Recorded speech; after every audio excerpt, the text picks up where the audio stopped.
안녕하세요. 비욘디 박준표 PD입니다. 오늘 7시 라이브는요. 한림대 성심병원 가정의학과 서영균 교수님과 함께 근육 그리고 지방 이야기라는 제목으로 방송 진행하도록 하겠습니다. 제 옆에 교수님 와 계신데요. 교수님 안녕하세요. 네, 안녕하세요. 네, 시청자분들께도 인사 한번 부탁드리겠습니다. 네, 안녕하세요. 한림대 성심병원 가정의학과 서영균입니다. 교수님 오늘 나오셔서 정말 감사드립니다. 네, 불러주셔서 감사합니다. 사실 오늘 제목을 보면 이제 근육 그리고 지방 이야기라고 옆에 이제 피처링 네, 운동하는 의사 이런 제목이 있었습니다. 네. 직접적 운동을 하시면서 이제 근육과 지방에 대한 좀 진료도 보시고 강의를 네. 많이 하셨다고 들었는데 제가 딱 오늘 좀 처음 만나 뵙자마자 네. 일반적인 교수님들한테 느껴질 수 없는 풍채와 라인이 딱 느껴지시는 거예요. 네, 감사합니다. 네. 그래서 오늘 정말 운동하는 사람 입장으로 네. 또 의사로서의 근육과 그리고 지방의 이야기 한번 자세히 들려드린다고 하시니까요. 네. 궁금하신 점이 있으시면 자유롭게 질문 남겨주시길 바라겠습니다. 네. 강의 한번 시작해 보도록 하겠습니다. 네. 예, 지금 이게 보이시겠지만 오늘 주제가 근육 그리고 지방 이야기 피처링 운동하는 의사 네. 라는 주제로 오늘 발표를 강의를 좀 드릴 거고요. 저는 이제 뭐 여러 가지 직함이 있지만 일단 한림대 성심병원 가정의학과 교수로 재직하고 있습니다.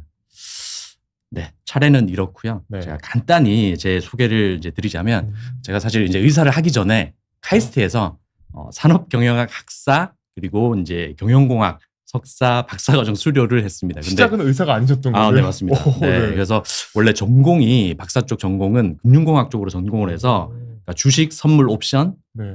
이런 쪽을 이제 전공을 해서 만약에 이제 의사 쪽으로 이렇게 전향을 하지 않았다면 지금 여기 사진에 보이는 이런 분처럼 트레이더. 그렇죠. 네. 모니터 한 뭐 6개, 8개 이렇게 보면서 이제 트레이닝을 하고 있었을 것 같습니다. 네. 근데 이제 그 서울대 의대를 이제 제가 다시 들어가면서 이제 의대 이제 의학 공부를 하기 시작했고 네. 그 이후에 한림대학교에서 지금 가정의학과 교수로 재직을 하고 있습니다. 대단하신다. 네. 그래서 이제 제가 의사가 되면서 가장 좀 약간 뭐 불만 뭐 이런 게 있었다면 네. 실제 의사들이 이제 본인이 실천을 잘 하지 않으면서 그러니까 환자들한테는 이렇게 해라라는 사람들이 이제 꽤 있더라고요. 지시만 어떻게 하는 그런 행보가 좀 그랬다. 네, 맞습니다. 그래서 저 그거보다는 이제 저도 본인도 좀 실천을 하면서 이제 본인도 해본 그런 것들을 이제 환자들한테 권하고 이제 이제 그런 이상향이 좀 있었기 때문에 먼저 그런 거에 대한 연구들을 제가 좀 많이 좀 살펴봤는데요. 네. 먼저 보시면은 미국에서 진행된 연구 하나랑 국내에서 진행된 연구 이렇게 두 가지를 제가 가지고 왔는데요. 이거보다 이제 훨씬 많지만 네. 얼마나 많은 의사들이 비만한가에 대해서 이제 연구한 논문인데요. 미국에서 봤더니 이게 BMI라고 해서 바디 매스 인덱스라고 해서 체질량 지수. 그러니까 몸무게 킬로그램을 미터의 제곱으로 나눈 저런 체질량 지수가 있는데 네. 저게 25 이상이면 미국에서는 저게 과체중 그리고 이제 국내에서는 우리나라에서는 23 이상이 이제 과체중이 되는데 미국 의사들을 봤더니 44% 정도가 과체중 이상. 거의 뭐 절반이 가까운 거네요. 과체중 비만. 네. 그리고 이제 국내 의사들을 봤더니 이제 이거는 이제 여기까지 다 합쳐야 되는데 네. 전체 반 이상이 과체중 비만이었다는 거죠. 되게 많은 비율이네요. 네, 정말. 맞습니다. 그래서 절반 정도가 일단 비만이라는 거고 그러면 이렇게 비만이 많은데 의사들은 본인이 비만임을 아는지 그러니까 궁금해서 이제 또 다른 분이 연구를 했어요. 네. 그래서 미국 소아과 의사 이제 이만큼을 조사를 해봤는데 실제 과체중이면서 과체중이 아니라고 인식하는 비율이 전체 반 정도라는 거죠. 나 살 안 쪘는데 네, 이런 그렇죠. 거. 네. 그러니까 여기 이제 여러 가지 뭐 영어로 이렇게 설명도 있는데 저런 설문 항목에 네. 본인이 과체중인데 과체중이 아니라고 인식하는 비율이 반 정도 됐습니다. 그러면 이렇게 이제 비만이 반 정도나 되는데 이제 본인이 이제 과체중 비만인지도 잘 모르고 네. 그럼 이런 의사 비만을 일으키는 원인이 뭘까? 혹시 뭐 일반인들이랑 다를까라고 해서 이제 연구를 해봤더니 똑같다라는 거죠. 결국은 스트레스 때문이고 그 스트레스 때문에 과식을 하고 이제 움직이지도 않는다. 그래서 이제 결국 일반인들과 다를 게 없이 스트레스 때문에 많이 먹는다. 이제 보통 폭식하잖아요. 직장인도 막 힘들어서 집 오면 탈진하고 먹는 것처럼 네, 의사분들도 맞습니다. 똑같다. 네, 똑같습니다. 그러면 이렇게 똑같은 의사들이 이제 믿음을 주느냐 이제 이게 중요하잖아요. 봤더니 이제 뭐 당연히 예상할 수 있는 것대로 실제 비만하지 않은 의사에 대한 신뢰도가 사실 훨씬 높았고요. 이제 좀 더 이제 주의를 기울여야 되는 게 뭐냐면 의사 변경을 원한다. 그러니까 과체중 비만인 의사한테는 이제 안 받겠다 이거죠 이제. 좀 그래서 적극적인 불만 표시인 거죠. 네, 그러니까 의사 변경을 원한다라고 답한 비율도 굉장히 높았다는 거죠. 그러면 이제 이게 일반 진료에만 적용되는 게 아니라 실제 비만 관리를 하는 의사들도 꽤 있을 텐데 이런 의사들은 환자한테 어떤 영향을 미칠까를 봤는데 일단 의사들 자체가 자신감이 많이 떨어진다는 거죠. 네. 그것보다 비만 치료를 하실 때요. 네, 그러니까 이제 자신감이 많이 떨어진다라는 게 있고 좀 더 재밌는 건 뭐냐? 환자의 체중이 의사 자신의 체중 이상일 때만 비만을 진단하거나 체중 감량 상담을 시작한다. 어떻게 보면 최소한의 양심인 건가요? 아니요, 그러니까 네, 그거보다 네. 그러니까 실제 비만 치료를 시작해야 되고 이제 진단을 해야 되는데 네. 그런 사람을 이제 무시하게 되는 거죠. 네, 그러니까 실제 치료의 영역을 벗어나게 되는 거니까. 그러니까 좀 안 좋은 상황인 거죠. 네. 예. 그러면 이제 뭐 누가 봐도 실천을 이제 하는 사람이 맞을 것 같은데, 네. 예, 이제 왜 그런지를 좀 봤어요. 근데 그렇게 이제 그걸 보기 전에, 그러니까 유산소 운동을 규칙적으로 하거나 근력 운동을 규칙적으로 하는 의사가 이제 그 운동에 대한 조언을 이제 환자들한테 직접 한다, 더 많이 한다. 그러면 왜 이 사람들은 조언을 하지 않냐? 네. 를 봤더니 시간이 부족하다, 뭐 지식이랑 경험이 부족하다 이런 이유를 든다는 거죠. 시간 부족이 어떻게 보면 진료 시간 부족 그런 거 말씀하시는 거예요? 네, 그런 것도 있고 네. 이제 연결돼서 본인이 운동을 할 수 없으니까 뭐 지식과 경험도 같이 부족해지고 그런 것까지 다 연결시켜서 생각할 수 있을 것 같은데요. 그래서 이제 제가 그 소두에 말씀드렸지만 결국은 이제 제가 의사가 되면서 실천하지 않는 의사들이 꽤 많고 본인이 하지 않으면서 환자들한테 이제 하라라고 이제 지시하거나 시키거나 처방을 내리는 사람들이 굉장히 많은데 그렇게 되면 안 되겠다라는 생각이 들었고 그래서 제가 이제 2018년부터 이제 방송에 출연하면서 이제 이런 거에 대한 강조를 제가 조금 하게 됩니다. 우리 서범신 선생님을 제가 딱 아까 분장실에서 딱 보고 몸매를 보고 너무 놀랐어요. 와. 근육이 좋으시네. 27년 전에 내 근육이. 거의 처음 지금 방송입니다. 가운 입고 계신데도 왠지 진짜. 몸매가 유도 선수 같은데요. 일부러 이렇게 계시는 것 같아요, 일부러. 알겠습니다. 그래서 기회가 되면 단추 한번 뚜껑 이렇게 클럽 한 번만 아니 아니요 마음이 아니요 긴장해가지고. 아니요 그렇게 하기 전에 보통 제가 사진 하나 까마귀 보여드릴게요. 가려주는데 떡 부러지신 게 너무 한번 보실까요? 역시 정은하 씨는 예사롭지 않아요. 아니 딱 유도 선수. 실제 이제 지금 한 20년 전인데요. 네. 교내 대회에 이제 출전한 그런 모습입니다. 네.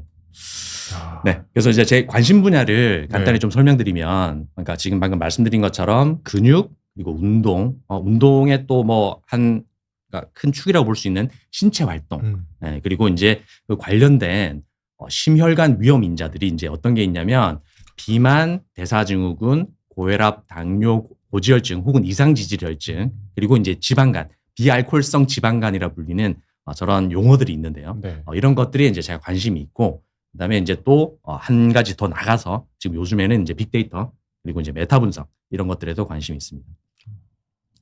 자, 오늘 이제 본격적인 얘기를 하기 전에 근육이랑 지방에 대해서 좀 이제 살펴봐야 되는데요. 네. 근육하면 이제 요즘 뭐 여기 시청자분들도 그렇고 워낙 지식 수준이 높아져가지고 근육하면 뭐 이렇게 지근, 속근, 맞아요. 백근, 적근 막 이런 얘기를 하시고 지방 얘기를 해도 뭐 백색 지방, 갈색 지방 이런 얘기를 막 하시거든요. 네. 근데 오늘 뭐 그렇게 깊이 들어갈 건 아니고 일단 근육의 역할, 지방의 역할 제가 간단하게 좀 살펴볼게요. 그래서 근육은 뭐 아시다시피 이제 움직이는 거, 그다음에 자세 유지, 그리고 체온 조절. 그러니까 추울 때 이렇게 벌벌 떨잖아요. 네. 그러면서 이제 체온을 올리죠. 그걸 이제 휘버닝이라 그러는데 체온 조절 역할, 그리고 이제 근육에 글리코겐 형태로 이제 저장돼 있는 그런 에너지 저장 역할, 그리고 뼈 건강을 증진시키는 그런 역할도 하고요. 네. 지방 같은 경우에는 중성 지방 형태로 에너지를 저장하고 단열재, 완충제 이런 역할을 한다고 볼 수 있겠습니다. 각자 이런 역할들을 한다. 네. 그래서 이제 지방에는 뭐 또 이거 말고도 또 아까 말씀드렸지만 이제 워낙 지식 수준이 높으니까 그러니까 체지방 그리고 내장 지방 맞아요. 이런 네. 얘기를 많이 하시잖아요. 근데 내장 지방이 이제 나쁘다는 거는 사람들이 많이 알고 있으니까 네. 이제 그거에 대한 강조를 하기 위해서 제가 방송에서 그런 얘기 좀 하게 됩니다. 내장 지방이 쌓이는 복부 비만이 사실은 훨씬 위험한데요. 네. 그러니까 그 이유가 그 내장 지방 자체가 염증 물질을 많이 분비하게 되고 이 염증 물질들로 인해서 여러 가지 이제 합병증이 일어날 수 있는데 내장 지방이 이제 내장 1kg 지방이 증가를 하게 나쁘다기보다는 되면 남성 같은 경우에는 요즘 좀 당뇨가 나오는 2배, 게 되게 유명한 여성 같은 얘기잖아요. 경우에는 7배 이상 이렇게 증가할 수 있고요. 저런 허리 둘레가 심혈관질환도 10년마다 있고. 약 한 1, 2인치 이상 둘레라고 이렇게 하면 증가를 하게 저것도 되면 결국은 내장 유방암에 지방과 걸릴 관련이 있기 확률이 때문에 33% 이상 증가한다. 유방암도 증가를 할 수 있습니다. 특히 내장 지방이 많으면 안 좋다는 내용을 좀 강조해 주신 맞습니다. 내용이고요. 네. 이번에는 이제 근육으로 좀 넘어가서 네. 그 근감소증이라는 이제 진단이 생길 정도로 근육이 이렇게 줄어드는 거에 대해서 이제 경각심을 좀 이렇게 불러일으키고 있는데요. 네. 근감소증은 진단 기준이 있습니다. 그래서 근육량, 그러니까 팔 다리에 있는 근육량을 합쳐서 킬로그램으로 하고 그거를 키 미터로 미터 제곱으로 나눴을 때 네. 이 근육량을 ASM이라고 이렇게 이제 약어로 얘기를 하는데 이걸 이제 측정하는 방법은 덱사라는 기계가 있어요. 네. 그러니까 덱사는 뭐냐면 보통 골밀도 측정기 아시죠? 네, 네, 알겠습니다. 골밀도 측정기인데 거기에서 이제 체성분을 다 측정을 할 수가 있어요. 네. 네, 그래서 덱사에서 측정한 체성분에서 남자 같은 경우에 저렇게 팔다리 근육량 나누기 키의 제곱으로 한 것이 7 미만일 때, 여성 같은 경우에 5점 얼마일 때, 그리고 BIA, 그러니까 인바디로 대표되는 저 BIA 기계. 네. 그러니까 보통 우리는 인바디라고 부르지만 인바디는 사실 상표잖아요. 네, 그래서 인바디로 대표되는 BIA 기계로 측정했을 때는 남자에서 7 미만일 때, 여성에서는 얼마 미만일 때, 이때를 근육량 저하라고 저희가 이제 판정을 하는 거고요. 네. 그다음에 근력은 저희가 악력으로 이제 저희가 이렇게. 판정을 하는데 남성 같은 경우에는 28kg 미만, 여성 같은 경우에는 18kg 미만일 때 근력 저하가 있다. 네. 그리고 이제 신체 기능 같은 경우에는 저희가 간편 신체 기능 검사라고 해서 보행 속도라든지 아니면 앉았다 일어났다라든지 아니면 앉은 상태에서 일어나서 걸어가서 다시 온다든지 이런 거를 여러 가지를 측정을 한 다음에 네. 점수가 9점 이하일 때 그때 신체 기능 저하라고 판정을 합니다. 그러면 기본적인 동작들을 테스트 해보고요. 맞습니다. 네. 그러면 이 각각 동그라미가 있는데 얘들이 근육량 저하랑 근력 저하가 있거나 네. 혹은 근육량 저하와 신체 기능 저하가 있을 때 그때 근감소증으로 이제 진단을 하는 거죠. 네, 근데 저 세 가지가 다 있다. 네. 세 가지 저하가 다 있다 그러면 심한 중증 근감소증이 되는 거고요. 네. 혹시 근육량의 감소는 없지만 신체 기능 저하랑 근력 저하가 있다라고 하면 기능적인 근감소증이라고 진단합니다. 근육량이 떨어진 건 아니지만 그 근육 자체가 문제가 생긴 맞습니다. 거네요. 기능이랑 이런 근력 자체가 네. 문제가 있을 때. 그래서 이 근감소증이 굉장히 중요하다라는 것을 이제 알고 넘어가야 될 것 같고요. 그래서 맞아요. 네. 네. 운동을 해야 될 것 같은데 네. 그러면 이 운동의 효과는 어떤 게 있냐. 그래서 이렇게 막 쭉 길게 늘어져 있잖아요. 이걸 간단하게 좀 설명을 해보면 사망률이 일단 감소를 하더라. 네. 그다음에 건강 노화라고 해서 신체 기능이랑 인지 기능이 유지된다. 그리고 이제 쉽게 알 수 있는 근력, 유연성, 이동성, 체력 향상 이런 것들이 있고 노인분들 같은 경우에는 일상생활 기능 향상 이런 효과가 있는 것이죠. 그래서 예전에는 운동을 하루에 30분 이상을 해야 된다 아니면은 구조화되거나 체계적인 운동이 아닌 신체 활동은 안 된다 이런 얘기가 많았는데 요즘에는 전혀 상관없고 활동량이 얼마인지 상관도 없고 구조화된 운동이 아니라 그냥 여가 시간에 신체 활동 이런 걸로도 충분히 이득이 있다. 맞아요. 사실 저도 최근에 들었는데 옛날엔 좀 노인분들한테 맞습니다. 네. 다친다고 이제 운동 강하게 하지 말라고 막 이렇게 했다고 네네네. 하는데 요즘엔 또 노인분들한테도 운동 꼭 하셔야 된다. 맞습니다. 강조한다고 네. 하시더라고요. 그래서 개인 체력에 맞춰가지고 하시면 되고, 그러니까 나이가 얼마나 많든 간에 상관없이 네. 그때부터 처음 운동을 시작하더라도, 그러니까 점진적으로 증가만 시키면 아무 상관없이 건강하게 운동을 할 수가 있습니다. 꼭 필요한 것이다. 맞습니다. 네. 그래서 이제 제가 그 방송에 출연해서 운동을 하나하나씩 가르쳐드리기 시작하죠. 스쿼트를 하실 네. 때는 발은 약간 벌리시면 되고, 예.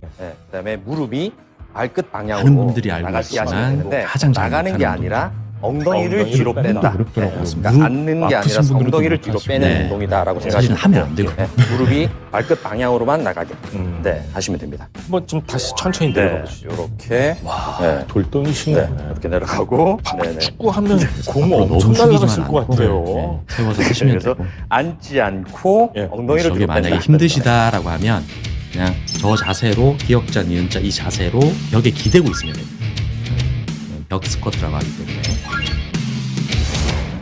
네. 그리고 이제 상체도 운동을 팔굽혀펴기를 할 때 뭐 좀 손을 가르쳐드리고. 어떻게 잡고 뭐 팔을 어떻게 벌려야 되냐 이런 얘기를 많이 하시잖아요. 스쿼트만큼 유명한 게 이제 이것도 푸시업이잖아요. 팔을 벌리는 게 아니라 네, 그냥 가슴 내려가는 거거든요. 안쪽부터 팔을 바깥쪽 내려서. 다 여기 내려갔다가 상체를 다 올라오는 해주네요. 거예요. 네. 예. 그래서 그러니까 그걸 이거를 뭐 몸이 좁게 내려가면 잡아, 팔이 넓게 해라, 자연스럽게 막 그냥 벌려라 막 펼쳐지는 얘기하잖아요. 거예요. 근데 그렇게 그냥 자연스럽게 하는 내려가시면 것이다라고 되거든요. 생각하시면 되고 이게 이게 너무 손 자세도 되게 힘들면 어렵더라고요. 아, 네네. 그러니까 네. 삼각형으로 하는지 일자로 하는지도 네. 모르겠고. 그러니까 그렇게 신경 쓰실 필요가 없고 네. 그냥 자연스럽게 이제 되고 내려가시면 무릎까지 되거든요. 일직선이 되게 해서 이제 똑같이 해주시는 거예요. 네, 힘드신 분들은 저렇게 무릎을 굽히거나 아니면은 이제 차례대로 이제 배나 가슴까지 되는 형태로 이제 내려갔다가 다시 올라오는 그런 형태를 진행해도 됩니다. 네. 이제 제가 이제 지난 한 5년간 연구를 진행했던 것들을 보면은 이제 여러 논문들이랑 뭐 발표, 그다음에 이제 사업들도 하고 있고 아까 말씀드린 대로 이제 빅데이터 센터도 좀 이끌고 있는데요. 네. 지금부터 이제 제가 쓴 논문 기반으로 이야기를 좀 드리려고 합니다. 네. 이제 먼저 말씀을 드리기 전에 아까 제가 관심 분야들 중에 이제 슬쩍 지나갔는데 대사증후군에 대해서 좀 알고 계셔야 될 것 같아가지고 예, 그거에 대해서 이제 설명드리는. 우리나라 40대 이상 성인 보입니다. 4-5명 중 1명이 앓고 있는 병 바로 대사증후군입니다. 높은 혈압, 혈당, 중성지방, 낮은 HDL 콜레스테롤 5가지 항목 중 3가지 이상 몸에 나타나면 대사증후군으로 진단하는데요. 정말 중년이 나머지 한 가지 항목은 가장 또 바로 복부 비만입니다. 돈이고 약도 오래 드셔야 되고 그러니까. 그래서 방금 말씀드린 저렇게 5가지 중에 3가지 이상이 있을 때 대사증후군으로 이렇게 진단을 하거든요. 네. 그래서 이 대사증후군을 어떻게 하면 이제 줄게 만들 수 있을까? 왜냐하면 지금 방금 말씀드렸지만 복부 비만이 대사증후군의 하나로 이렇게 들어가기 때문에 비만이랑 대사증후군은 때려야 뗄 수 없는 그런 관계가 있거든요. 그래서 비만도 줄이고 대사증후군도 줄일 수 있는 이런 방법이 없을까라고 이제 고민을 하던 끝에 핀란드 연구팀과 제가 이제 같이 이런 중재 연구를 같이 진행을 해서 ICT라고 그래가지고 Information and Communication Technology라고 해서 네. 이게 뭐냐면 보통 우리가 인터넷 사용하잖아요. 네. 이런 웹이라든지 아니면 모바일 이런 것들을 활용해서 이제 어떻게 환자들한테 좀 중재를 할 수 있을까? 그런 것 중에 어떤 걸 중재를 실제 사용을 했냐면 매주 생활 습관 관련된 건강 정보를 제공을 하는 거죠. 그거에 해당하는 것이 이제 체중, 운동, 식이에 대한 거. 그래서 정보를 제공도 하고 자가 모니터링도 할 수 있게 이렇게 이제 그거를 웹이라든지 모바일 이런 걸 활용해서 했을 때 실제 효과가 있는지를 봤는데 실제 효과가 있다라는 거죠. 그래서 성인에서 대사증후군이 실제 개선이 되더라. 이런 정보 습득과 모니터링만으로도 맞습니다. 네. 네. 그래서 실제 되더라 하는 거고요. 그래서 이제 이 대사증후군을 줄일 수 있는 그런 운동. 아까 하체, 상체에 이어서 이제 약간 코어 쪽으로 운동이. 그렇지. 운동이. 와서 이제 운동을 그래서 이번에는 가르쳐요. 의자 하나로 해결할 수 있는 하체, 복부 운동. 네. 아, 네. 좋아요. 좋습니다. 중요한 건 그 바퀴가 달려 있지 않아야 되고 그렇죠. 그다음에 손잡이가 있어야 되겠습니다. 이런 거 그래서 다 집에서 좀 쉽게 할 수 있는 등을 운동들이니까 기대고 좀 이런 거 기대고 따라해 보시면 되고요. 되게 좋겠네요. 더 뭐 네, 맞습니다. 고강도로 하기 위해서는 이제 이거 뭐 등을 떼도 되는데 일단 등을 기댄 상태로 저는 고강도로 그래서 하겠습니다. 이제 환자분들이 뭐 네. 시간이 동작대로 없다, 이 손잡이를 뭐 헬스장을 잡고요. 갈수 없다 이런 얘기 네. 많이 하시는데 이미 이제 준비하고 계신데 그런 네. 얘기를 다들 못 좀 뻗은 하시도록 상태에서 제가 무릎은 최대한 모으고 그냥 언제든지 네. 뭐 할 수 무릎을 있는 네. 그런 본인 운동들 가슴 주로 쪽으로 쭉 가르쳐 당기시면 드립니다. 되겠습니다. 사실 뭐 어려운 운동 최대한, 알려드리면 아니요. 하시는 빨리 하시는 분들이 게 많이 아니라 없잖아요. 아, 쭉 어려워서. 당긴 상태에서 10초. 오. 네. 버티나요? 네, 10초를 버티고 오. 실제 그다음에 하면 다시 이제 쭉 다들 처음에는 떨게 돼 있거든요. 벌써 들들들면서 그다음에 다시 네, 그래서 이제 이렇게 해드렸고 그 방금 말씀드린 게 이제 비만이랑 대사증후군 관련이 있다고 그랬잖아요. 네. 근데 이제 대사증후군에 대한 연구를 했었는데 요즘 이제 핫한 게 사실 비만에서 저기 리라글루타 이뭐 상품명을 상관없습니다. 상관없습니다. 네, 그러니까 싹센다. 네. 그리고 그러니까 리라글루타이드로 이제 대표되는 싹센다. 그리고 이제 세마글루타이드로 대표되는 위고비. 그리고 이제 최근에 터자파타이드라고 해서 마운자로까지 네. 이렇게 나왔잖아요. 그래서 이런 유들을 이제 인크레틴이라고 부르는데 요런 약물들이 핫하기는 하지만 사실 이제 당뇨 치료제로 나왔기 때문에 다른 기존에 있던 식욕 억제제들과는 이제 비교할 수 없을 만큼 심혈관 보호 효과는 사실 있는 건데 네. 그럼 다른 부작용이 혹시 없느냐?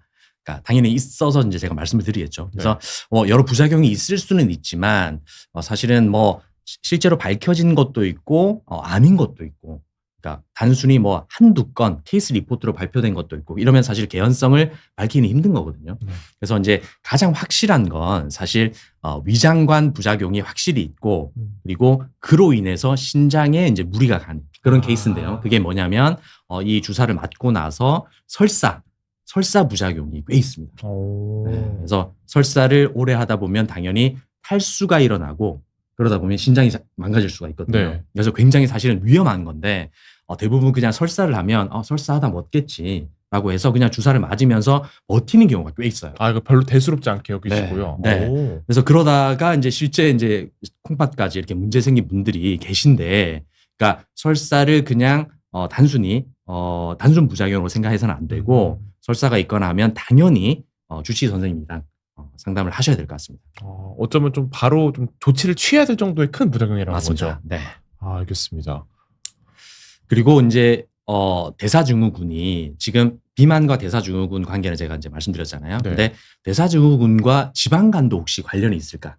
라고 해서 대사증후군이 있는 사람들을 이제 쭉 모아서 연구를 해봤더니 결국은 간 지방증, 그러니까 간 섬유화 그리고 간에 이제 지방이 끼는 이런 것들과 관련이 있다라는 연구가 나와서 제가 이제 이거에 대한 레터를 적었고, 그리고 이제 이 지방간 자체는 정확하게 사실 진단을 하려면 간 초음파를 한다든지 뭐 이렇게 조직 검사를 한다든지 이런 것들이 필요해요. 네. 근데 약간 침습적이잖아요. 네. 이렇게 뭐 찔러야 되고 뭐 하여튼 뭐 환자한테 피해를 좀 입힐 수가 있으니까 혹시 이런 것들을 다른 지수나 이런 것들로 간단하게 계산해 볼 수는 없을까? BMI처럼 이렇게 맞습니다. 쉽게 계산할 수 있게. 네.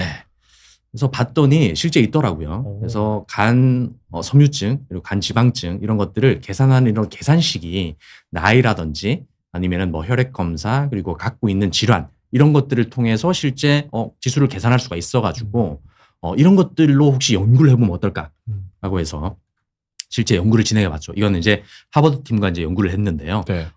간 섬유증, 그러니까 FIB4라는 저 지수를 통해서 간 섬유증을 진단했을 때 거기에 해당하는 사람들이 실제 사망률이 높아지는지를 저희가 봤는데요. 총 사망률, 심혈관 사망률, 그리고 간 관련 사망률이 실제로 증가하더라는 거죠. 증가하고 있네요. 네. 그러니까. 네네. 그래서 이제 거기에 그치지 않고 네. 이 지수를 제가 좀 더 봤어요.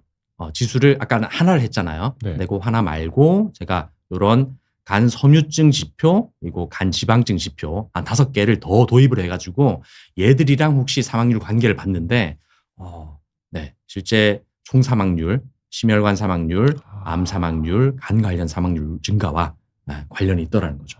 네. 서로 상관관계가 있기 때문에 어떻게 보면 그 앞에 것들을 좀 잘 관리하고 조심해야겠네요. 네네네. 혹시 뭐 어려운 것 같습니다. 네. 그럼 질문을 이거를- 그럼 저희가 좀 받고 갈까요? 네네. 네. 운동 관련 질문들이 조금 왔는데 김민님 질문을 먼저 살펴보도록 하겠습니다. 네. 유산소만 열심히 하면 살이 빠질 줄 알았는데 뱃살이 남는 느낌입니다. 네. 운동 방향이 잘못된 걸까요? 이렇게 질문 주셨습니다. 네.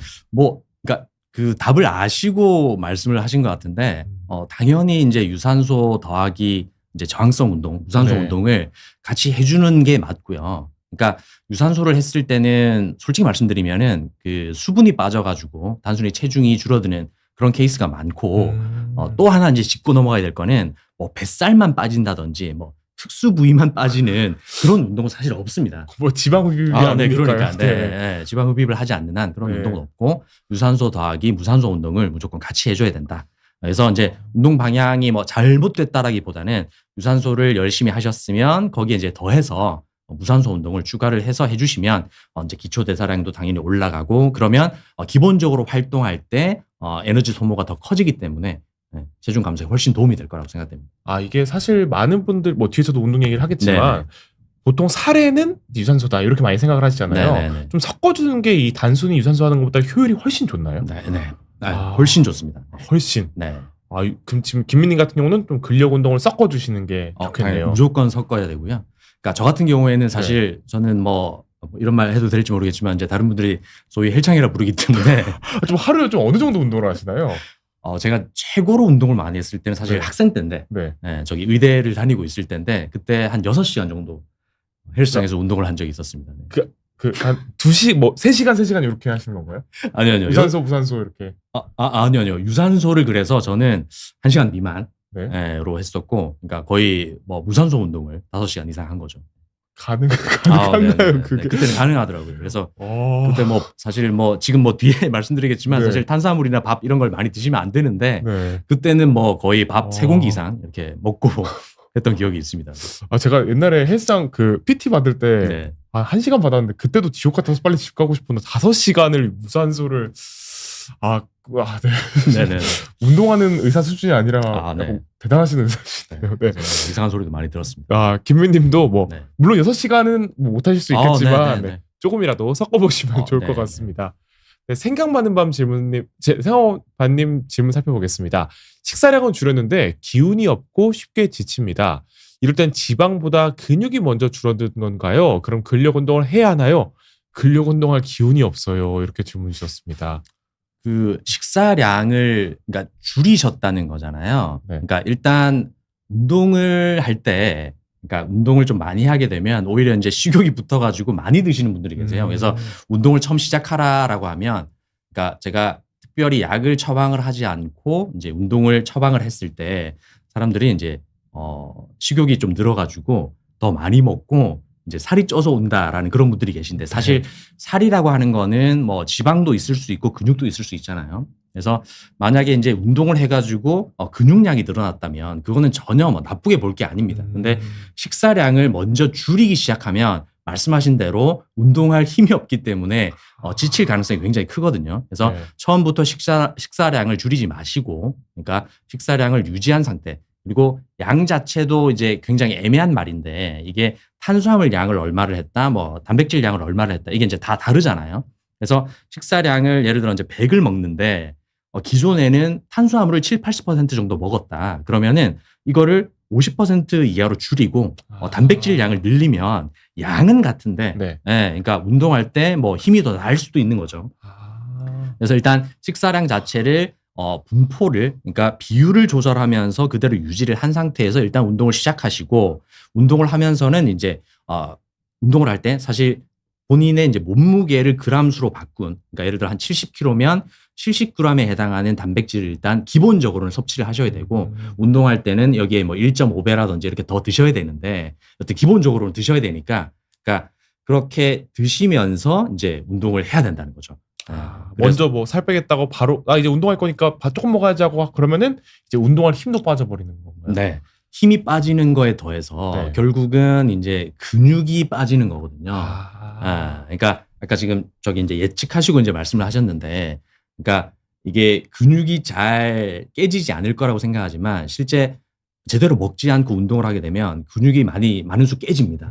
그래서 근육을 깨면서 근육을 활용해서 나중에 다시 에너지를 사용하게 되고 그리고 나서 다시 근육을 키우려는 이제 약간 모순된 그런 행동이 되는 거죠. 그래서 일단 식사량을 줄이지 마시고 비율을 조정한 상태에서 단백질 섭취량을 늘리고 근력 운동을 하시면 훨씬 도움이 될 것 같습니다. 뭐 되게 기사나 그런 유튜브 같은 거 보면 항상 그 운동 좋아하시는 분들이 하는 말씀들이 먹는 것까지가 운동이다 그런 말씀 많이 하시잖아요. 네네.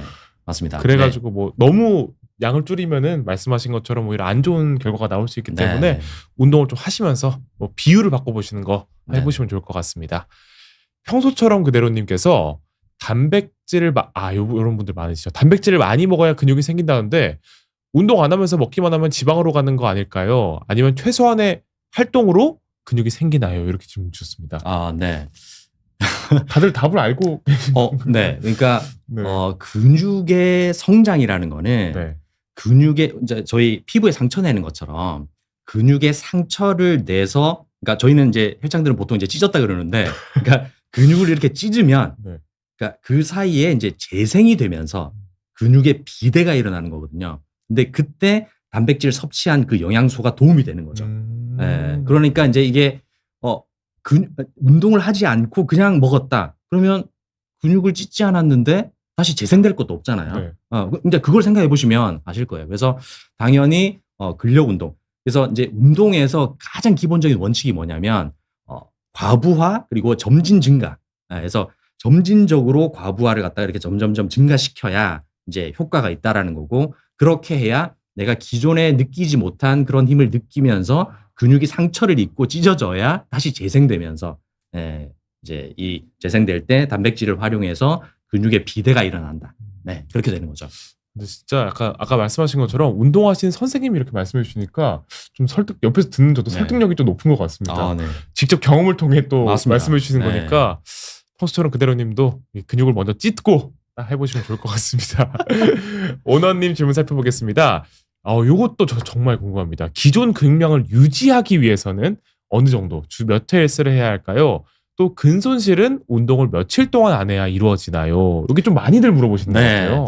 그러니까 보통 운동을 할 때, 그러니까 일단 근육이 회복되는데 필요한 시간이 네. 약 한 48시간 정도 되기 때문에, 그러니까 같은 운동은 연달아서 하지 마라라는 얘기가 있는 거잖아요. 네. 그래서 그 사이에 이제 회복할 시간이 필요한 건데, 근육량을 유지하기 위해서는 또 어떤 말이 있냐면 하루 이상 그러니까 이틀 이상 이렇게 쉬어버리면 안 된다라는 말이 있어요. 그래서 결국 이걸 종합해 보면 이제 운동을 하고 나서 하루 정도 걸러서 다시 운동을 해야, 네. 그러니까 근육에 대해서는 효과가 있다라고 이제 생각을 하시면 될 것 같고, 근 손실에 대해서는 사실 여러 가지 운동이 있는데, 연구가 있는데요. 네. 그러니까 논문들에서 보면 사실 이제 정확하게 판단을 하기는 힘들고, 그러니까 이게 어떤 연구에 있어서는 뭐 한 달만 지나도라는 이제 연구가 있고, 어떤 연구에서는 뭐 석 달 그리고 6달까지도 괜찮다라고 하는 데가 있는데, 이제 통상 이제 저희는 2-3달 정도 운동을 안 한 상태로 그대로 있으면 이제 근손실은 확실히 일어날 것이다.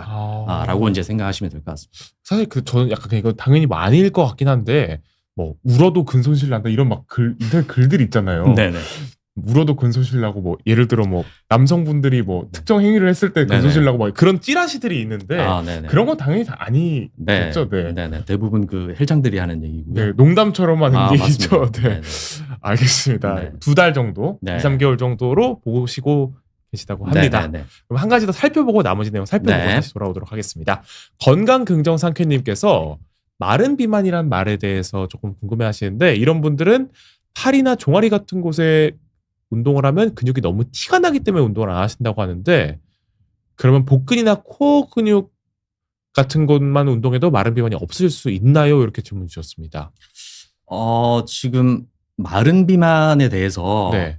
이거 좀 용어에 약간 그 차이가 좀 있는 것 같은데요. 네. 사실 마른 비만은 뭐냐면 실제 비만은 아니면서 대사증후군에 해당하는 그런 분들을 보통 우리가 마른 비만이라고 부르거든요. 그래서 지금 그거랑은 약간 좀 다른 의미로 네. 얘기를 하시는 것 같은데, 그러니까 아니면 뭐 같은 의미로 얘기를 네. 하셨을 수도 있고, 근데 뭐 특정 부위만 운동을 하는 게, 그러니까 아무것도 안 하는 것보다야 훨씬 좋을 것 같습니다. 네. 예, 좋을 것 같은데, 지금 제가 이제 조금 있다가 강의할 제 논문의 연구에서 보시면 어떤 곳에 근육이 있으면 좋고 이런 얘기를 제가 지금 할 거거든요.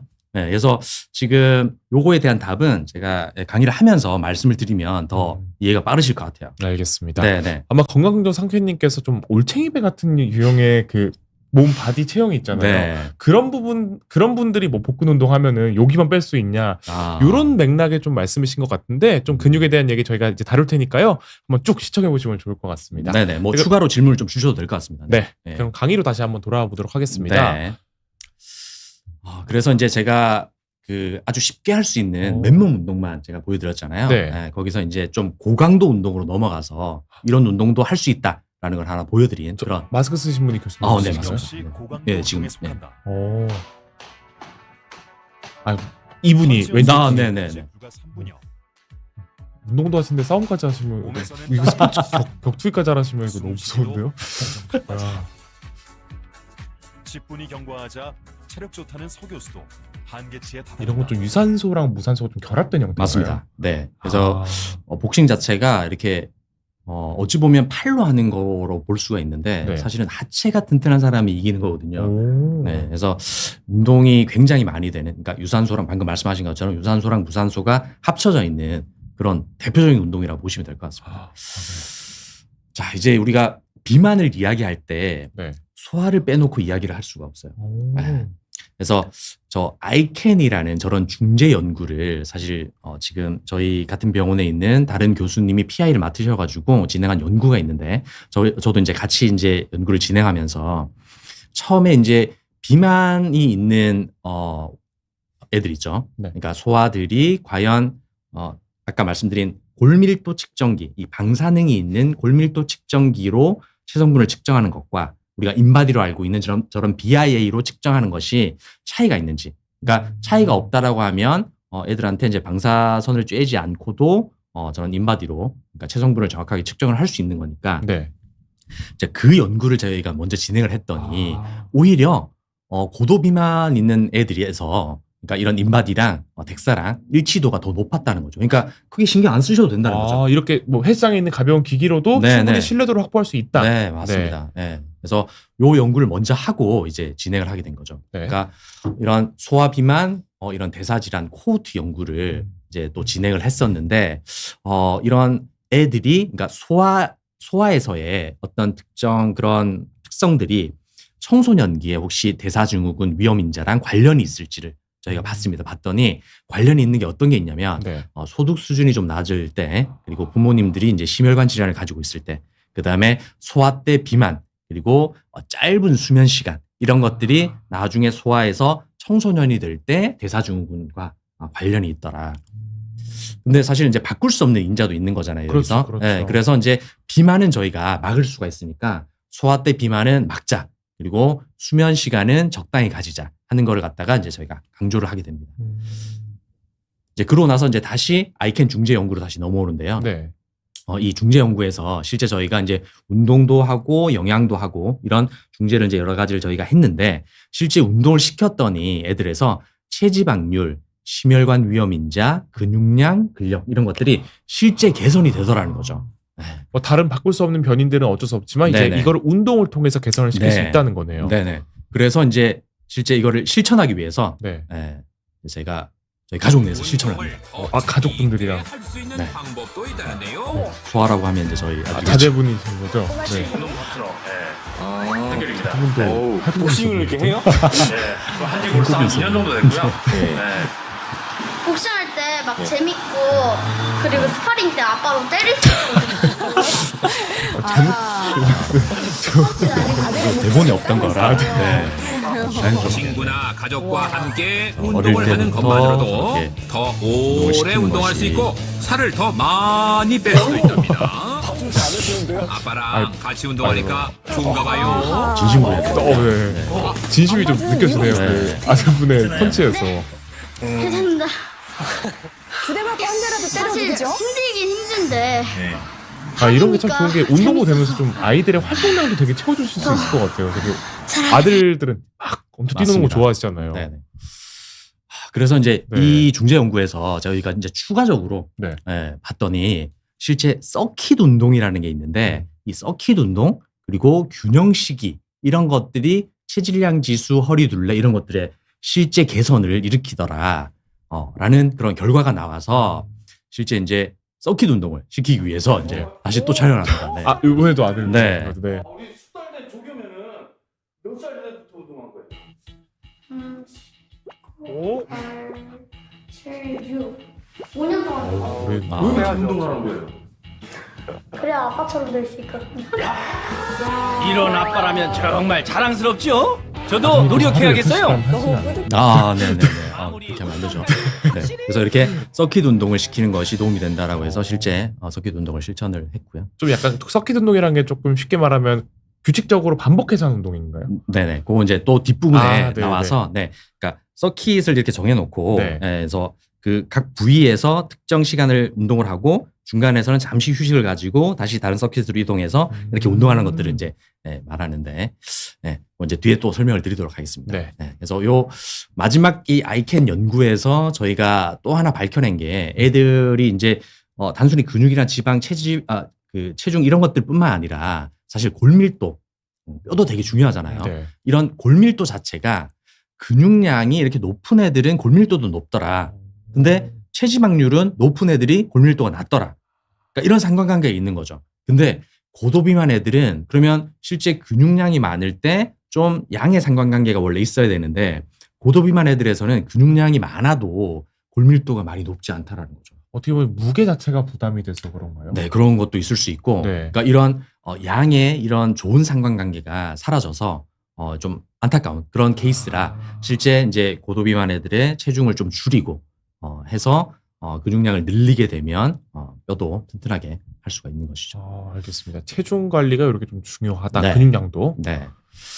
자, 그래서 이제 또 질문이 아마 이제 들어왔을 것 같은데. 그럼 좀 보고 넘어갈까요? 네네. 요 관련된 건데 네. 지금 갱년기 관련된 요 질문을 하셔가지고 제가 나이살에 대한 이야기를 이제 잠시 드리면, 그러니까 호르몬 잘 아시잖아요. 그러니까 네. 남성 호르몬은 1년에 1%씩 감소하고 여성 호르몬은 35세 때부터 줄어들어가지고 완경에 이르면 거의 한 제로에 가까워지는 이런 이제 나이살 분포를 보이는데, 그러니까 실제 연구를 봤더니 근육량이랑 근력이 중년 이후에 이제 감소가 가속화된다.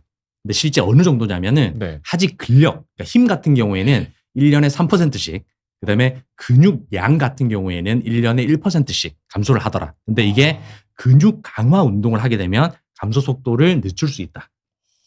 덜 빠지게 이게 만들어줄 수 있다는 거죠. 네. 그래서 요거에 대한 얘기가 있는데 지금 지나가던 사람 요 분이 시청자분이 하는 질문이 아마 답이 될 수 있을 것 같습니다. 체중이 늘어난 분들이 대부분이 이제 이렇게 팔 다리는 얇아지고, 아까 말씀하신 것처럼 이제 처지고 이렇게 배가 이렇게 볼록 나오고, 이게 바로 거미처럼 생겼잖아요. 네. 거미형 체형으로 변하는 공통점이 있거든요. 왜 중년은 이렇게 되는 겁니까? 나이가 원인일 수 있겠죠. 그래서 나이가 들고 근육이 감소하고 기초 대사량 많이 들어보셨죠?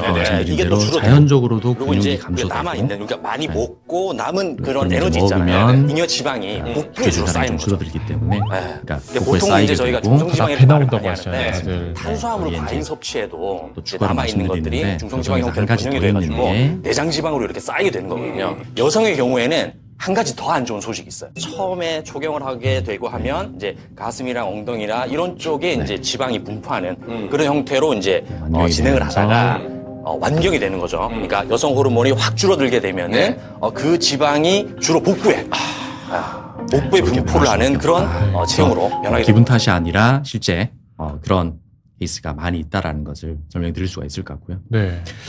이제 뭐 근육과 지방의 이제 비율에 대해서도 이제 잠시 설명을 해야 되는데 이게 이제 지방 비율이 근육에 비해서 이렇게 높으면 네.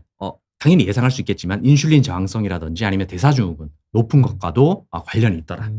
라는 것을 이제 실제 연구로 저희가 밝혀냈고요. 네. 그다음에 이제 이게 아까 말씀드린 근육의 부위별로 어떤 효과가 있는지를 이제 제가 실제 연구를 해봤는데 네. 이제 뭐라 그러냐면 하도 이제 저한테 오늘은 왜 뭐 팔만 굴냐 뭐 이런 얘기를 많이 하니까 실제 연구를 해봤죠. 해봤더니 팔에 비해서 다리에는 지방이 많아도 상관이 없고, 그래요? 네, 다리에 비해서는 팔에 근육이 많은 거는 더 좋고, 네. 몸통에 비해서는 팔 다리에는 근육이나 지방 같은 것들이 많아도 상관이 없다. 그러니까 상관이 없는 게 아니라 그게 높은 것들이 더 심혈관 질환 위험이 낮은 것과 관련이 있다라는 거죠. 그러니까 물론 지방이 다 많은 네. 건 안 좋지만 네네네. 상대적으로 관계성의 맞습니다. 차이가 있다는 네, 거죠. 상대적으로. 네. 네. 그래서 이거에 대한 이야기를 이제 이런 팔뚝에 무슨 대표적으로 보여줄 수 있는 사주알 예를 같은 게 걸려 있으신 거예요. 제가 나와서 한번 이제 많이 보여주겠습니다. 보겠습니다. 오! 저도 만져보고 싶을 정도로 신기할 것 같아요, 정말. 여기는 달걀 같은 게 2개 정도가 들어. 앉으시죠, 먼저. 알겠습니다. 반갑습니다. 그래서 그리고 이제 영양 같은 경우에 사실 저희가 칼슘이랑 비타민 D라고 하면 보통 어떤 질환에서 저희가 보통 섭취를 하라고 얘기를 또 뼈 건강과 맞습니다. 관련된 그래서 거잖아요. 골다공증 있을 때 네. 칼슘, 비타민 D를 섭취하라고 하는데 사실 저게 근육이랑도 약간 관련이 있거든요. 그래요? 네네. 오. 그래서 단순히 뭐 골다공증이 없는데 저런 약들을 그러니까 비타민제를 먹는 거는 크게 도움이 안 된다라고 돼 있지만 네. 저희가 혈액 검사에서 비타민 D가 높은 사람들 그리고 칼슘 섭취량이 어느 정도 이상 되는 적당량 되는 사람들을 이제 조사해 봤더니 이런 사람들에서 근육량이 실제 많은 것과 관련이 있더라는 거죠. 이 수치가 높은 사람은 근육이 실제로 많은 경향성이 있다는 거죠. 네. 그래서 실제 저걸 먹었을 때 근육량이 많아진다 이런 개연성이 있는 것이 아니라 네. 그냥 이 둘의 관계가 네. 근육량 많은 것 그리고 이 사람들이 이제 이 수치가 높은 것 이 둘이 관련이 있다. 네. 그리고 이제 계란도 많이 섭취를 하시는데, 네. 그러니까 계란이 뭐 좋은 콜레스테롤 많기 때문에 크게 상관이 없다. 뭐 단백질도 있다 이렇게 말씀을 하시지만 결국은 이제 그 노른자 섭취가 있잖아요. 네. 근데 노른자도 좋은 콜레스테롤이라 말씀을 하시지만 실제적으로 연구를 해봤을 때 아니면 실제 제가 환자를 봤을 때는 계란을 많이 섭취하고 오신 분들은 확실히 LDL 콜레스테롤까지 이렇게 높아지는 경우가 많기 때문에 그거에 대한 연구를 진행했고요. 실제 체지방량이랑 콜레스테롤이 높은 것과 관련이 있더라는 거죠. 저희가 뭐 통념처럼 노른자에는 뭐 콜레스테롤 많다는 말이 좀 약간 실제 데이터로도 좀 보여지는 거네요. 네. 그리고 이제 운동하는 사람들은 특히 이제 커피 좋아하기 때문에 그러니까 카페인 음료 섭취하는 거에 대해서도 제가 연구를 좀 해봤는데 뭐 알약으로 드시는 분도 계시더라고요. 맞습니다. 네. 그래서 녹차나 저런 탄산 음료 섭취는 당연히 예상할 수 있는 것처럼 이제 그 심혈관 질환을 높이는데 커피 같은 경우에는 오히려 심혈관 질환을 낮추는 그런 효과가 있더라. 근데 이것도 이제 뭐 일주일에 뭐 한 잔 혹은 뭐 하루에 한 잔 이런 용량에 이제 정의를 해놨기 때문에 그런 걸 잘 보고 따라 하셔야 될 것 같습니다. 그냥 막 무작정 커피를 뭐 하루에 7잔 드신다 이렇게 하시면 안 되고. 좋다고 막 때려 넣으시면 당연히 안 되고요. 네. 그리고 이제 마지막으로 제가 그 메타 분석에 대해서 좀 설명을 드릴 텐데 메타 분석 중에 아까 서킷 운동이라고 되게 이제 좋은 그 운동이 있었잖아요. 그럼 이게 이제 여러 연구들을 수집해봐도 과연 결과가 같으냐를 봤을 때 실제 그렇다라는 거죠. 서킷 운동을 한 사람들을 연구를 봤더니 서킷 운동을 했을 때 과체중 비만인 성인에서 체중과 체질량 지수 감소에 실제 이런 서킷 운동이 도움이 되더라 하는 메타 분석 결과를 저희가 얻을 수가 있었고 그래서 이제 실제 서킷 운동을 하는 프로도 이제 하나 찍었고요. 가운을 벗고 교수님 또 항상 어딘가로 가운 입고 등장하시네요. 몸이 워낙 좋으시니까. 도착한 곳은 원내 체력 측정실. 그래서 이건 실제 저희 그 병원 내고요. 운동 교육실이거든요. 운동 교육실에서 저희 직원들이랑 같이 점심시간에 아직도 운동을 하고 있습니다. 저게 이제 나온 지가 21년도잖아요. 지금 매일매일 매일 하고 있습니다. 순환 운동이라고 실제 불린다. 서킷 운동을 저렇게 한 동작당 도움이 되니까. 2분씩 진행하고 동작 사이에는 여기 이제 약 뒤에 30초 논문 설명이 함께 뒤에 나오는데 짧은 그냥 휴식 간단히 시간을 준다. 설명드리면은 이게 이제 최근 되게 체중 짧게 조절에 진행이 매우 되기 때문에 효과적인 저희도 것으로 알려져 점심시간에 한 이모리 10분 중인데 정도 운동합니다. 체중 조절뿐만 아니라 10분 정도 체중, 운동을 하는데 네. 고강도로 하고 시간이 짧기 때문에 결국은 이제 참석률이 높다는 거죠. 짬내서 그냥 잠깐 빡 하고 가면 되니까. 그래서 이탈률이 좀 낮다. 그다음에 또 하나 제가 메타 분석한 거는 격일 단식에 대해서. 격일 단식은 그냥 예측하실 수 있겠지만 하루는 이제 본인이 마음대로 먹고 다음 하루는 그냥 굶는 건데 그냥 굶게 되면 사실 저는 이제 그거는 적절하지 않다고 보거든요. 그래서 굶는 날에는 점심에 고단백 샐러드 같은 걸 먹는 거죠. 딱 한 끼 정도만. 한 끼를 먹는 겁니다. 네. 그래서 그렇게 했을 때 그런 격일 단식을 했을 때 과체중 비만 성인의 체질량 지수, 체중, 체지방량, 총 콜레스테롤 감소에 실제 효과가 있다라는 걸 밝혀냈고 이것도 이제 실제 운동 후 저희가 실천하는 늦은 점심 식사. 그런 모습인데요. 그런데 이거는 이제 식이요법에 있어서 부채살 서교수의 제안은 슬라이스 저렇게 파격적이다. 팔더라고요. 좀 가볍게 먹을 수가 하루 있고 세 끼를 챙겨 먹어야 샐러드는 한다는 이제 병원에서 상식과는 제공해 주기 완전히 때문에 다르다. 저렇게 바로 먹게 격일 되면 단식법이다. 도움이 된다. 그리고 또 하나 제가 메타 분석 진행한 건 아까 ICT라고 제가 말씀드렸잖아요. 웹이라든지 모바일 이런 걸 활용해서 중재를 했을 때 실제 이게 도움이 된다라는 걸 갖다가 저희 중재에서는 밝혀냈지만 여러 연구들에서도 이제 같이 똑같이 이렇게 주장을 하느냐를 이제 살펴봤더니 실제 그렇다라는 거죠. 그러니까 웹을 활용해서 사람들 중재를 했을 때 비만인 소아청소년에서 체질량 지수, 체중 허리둘레 감소에 실제 효과가 있었다. 그리고 이제 요거는 제가 한 연구는 아니지만 같이 이렇게 운동을 하게 될 때 다른 동료가 있을 때 그냥 혼자 하던 것보다는 훨씬 이제 수행 능력이라든지 운동 시간 그리고 지속 시간 그리고 효과 같은 것들이 이렇게 높아진다. 좀 자극받을 수도 있고 뭐 맞습니다. 경쟁심이 될 수도 있고 그런 면에서. 그래서 그거를 이제 실천하는 게 저희 이제 실제 운동하면서 이렇게 사각형으로 4명이서 돌게 되면 사실 멈출 수가 없잖아요. 그렇죠. 네, 안 가면 밀리는 맞습니다. 거니까. 네, 그러니까 밟히니까. 안 밟히기 위해서 운동을 하게 된다. 그런 거를 실제 실천을 그래서 했고요. 그래서 아까 말씀드린 대로 제가 실제 제가 직접 가족들이랑 운동하고 있는 거, 그다음에 직원들과 같이 운동하는 거, 그 외에 제 원래 직업은 이제 의사니까 환자들을 직접 운동을 시키기 위해서 제일 처음에는 이렇게 간단한 기구만으로 저희가 운동교육을 실시를 했다면 지금은 이제 기구들을 많이 모으고 아까 보셨던 그 공간을 확보해서 실제 여기서 체력 측정이랑 운동교육을 직접 실시를 하고 있고요. 이제 이게 하는 모습이고요. 그러니까 이게 근감소증 포함해서 체력 측정을 하고 그다음에 운동교육을 실시를 하고 있는 모습이고요. 그러니까 리포트를 작성해서 근감소증 진단을 하고 체력을 측정해서 그 환자에게 맞는 운동 강도를 갖다 적정 수치를 측정을 해서 그에 맞는 운동을 저희가 시켜주고 거기에 그치지 않고 집에 가서 운동을 할 때 그 운동 영상을 찍어서 저희가 직접 피드백도 주는 그런 형태로 운동을 진행을 하고 있습니다. 이게 실제 환자 케이스인데요. 제가 운동이랑 영양만 해가지고 네. 약을 처방하지 않고 한 환자인데 약 7개월간 체중은 약 18kg 감소했고 네. 체지방량은 이제 13kg 이상 이렇게 감소를 했고 체지방률 자체도 10% 이상 감소를 한 그런 케이스입니다. 근육량은 보시면 아시겠지만 18kg가 줄었는데 근육량이 2.5 정도밖에 줄지 않았다는 거는 사실 대단한 거거든요. 그렇죠. 그 지방 위주로 다 빠졌다는 거잖아요. 맞습니다. 네, 그래서 이런 식으로 진행을 해봤습니다. 그 외에 이제 제가 빅데이터 센터라든지 뭐 이렇게 활동해서 장관상도 제가 좀 받게 됐고 학회 활동, 미디어 활동도 열심히 하고 있고 저희 병원에 유튜브가 있는데 거기에서도 제가 직접 촬영을 해서 운동 교육 영상을 찍었고 그 운동 교육 영상을 실제 환자에게 배포를 해가지고 운동 교육을 시키고 있습니다. 네. 맞습니다. 그래서 실제 이제 제가 하는 여러 가지 운동들인데요.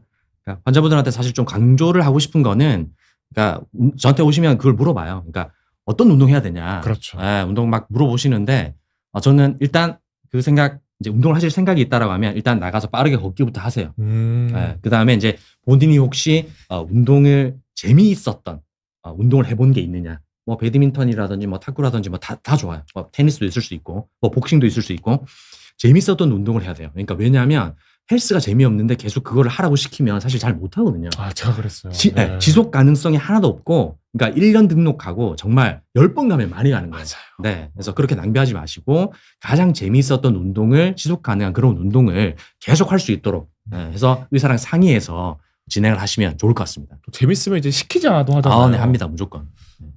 교수님 좀 운동이 6시간 하시는 게 재밌으셔서. 네. 너무 재밌어가지고, 운동을 하고 이제 아까도 나왔지만, 네. 그러니까 근비대가 계속 이루어지니까, 그렇죠. 그러니까 팔둘레 측정하는 걸로 계속 저희는 했었거든요. 그래서 뭐 이건 이제 저한테 맞는 거고, 네. 다른 분들한테 맞는 그런 운동을 찾아서 하시면 될 것 같습니다. 알겠습니다. 정말 오늘 이제 진짜 이게 제가 비욘드에서 만났던 의사분들 중에 가장 운동을 열심히 하시는 선생님이신 것 같습니다. 서영균 교수님과 함께 근육 그리고 지방 이야기에 대한 방송 진행했습니다. 저희가 시간이 많이 남지가 않아서 질문 한 2-3가지 정도 살펴보고 마무리하도록 하겠습니다. 네네. 지금 위에 있는 것들은 조금 제가 이미 답변이 된 것 같아서 좀 답변이 안 된 것 같은 거 센도님 요거 한번 살펴보도록 하겠습니다. 계단 오르기를 시작해 보려고 하는데요. 계단 오르기는 유산소 운동 효과만 있나요? 근력 운동 효과도 같이 볼 수 있을까요? 이것도 이제 아시고 이제 질문을 하신 것 같은데, 당연히 이제 대퇴사두근이 힘이 들어가게 되잖아요. 그래서 이제 유산소 운동과 근력 운동이 같이 되는 그런 운동이 되겠고요.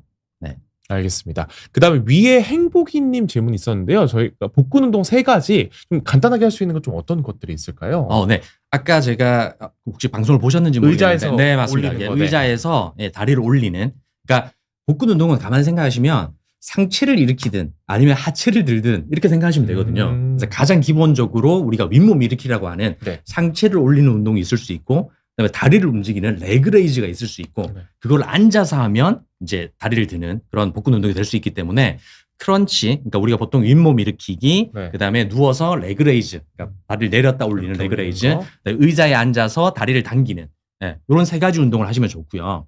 이제 옆구리를 약간 틀어서 하는 뭐 바이시클 크런치라든지 이런 것들이 있을 수 있는데, 이런 거는 이제 자칫 잘못하면 뭐 이제 운동을 열심히 해야 되겠지만 열심히 하다 보면 옆구리에 오히려 이제 근육이 붙어가지고 좀 허리가 굵어질 수 있는 라인이 좀 안 예뻐지고. 맞습니다. 그럴 수 있기 때문에 조심하셔야 될 것 같습니다. 알겠습니다. 그럼 마지막으로 행복기쁨님 질문 살펴보고 마무리하도록 하겠습니다. 체구가 작은 50대시고요. 건강 차원에서 탄수화물을 줄이고 단백질을 늘리고 걷기와 요가를 하시는데 이 단백질을 많이 드시다 보니까 LDL 수치가 좀 많이 올라가셨다고 합니다. 걷기 정도 운동만 해도 지치는 것 보니 체력이 너무 없나 봐요. 어떤 걸 먹어야 할까요? 이렇게 질문 주셨습니다. 네, 이거는 제가 이제 다시 혹시 저한테 찾아오시면 제가 혈액 검사를 좀 다시 해드리면 좋을 것 같은데, 사실 단백질 양을 저렇게 늘렸을 때 LDL이 많이 올라간다. 이건 좀 약간 안 맞을 수 있는 얘기거든요.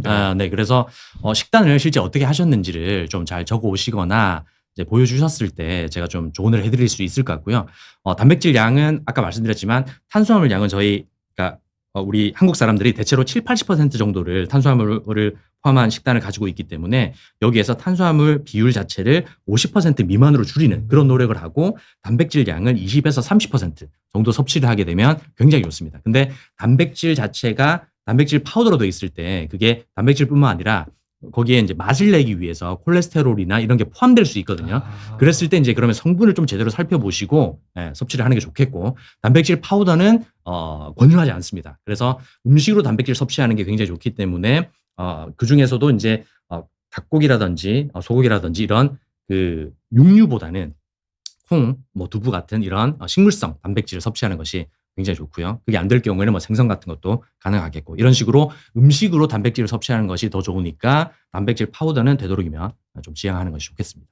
알겠습니다. 오늘 이렇게 질문까지 함께 살펴봤습니다. 서영균 교수님과 함께 근육 그리고 지방 이야기라는 방송으로 방송 진행했는데요. 오늘 정말 이게 정말 설득력이 더 있는 게, 제가 운동하신 영상이나 그런 걸 보니까 나도 저렇게 뭐 당연히 저만큼은 못하겠지만 꾸준히라도 해봐야겠다라는 좀 동기부여가 됐던 것 같습니다. 시청자분들도 좀 보셨던 영상들 다시 돌려보시면서 요 운동들 따라해 보시면 말씀하신 여러 가지 좀 건강 요소들을 지킬 수 있으니까요. 한번 새해부터는 잘해보시면 좋을 것 같습니다. 오늘 좋은 말씀해주신 서영균 교수님 정말 감사드리고, 시청해주신 여러분들 모두 감사드립니다. 저희 7시 라이브는 여기서 마무리하도록 하겠습니다. 감사합니다. 감사합니다.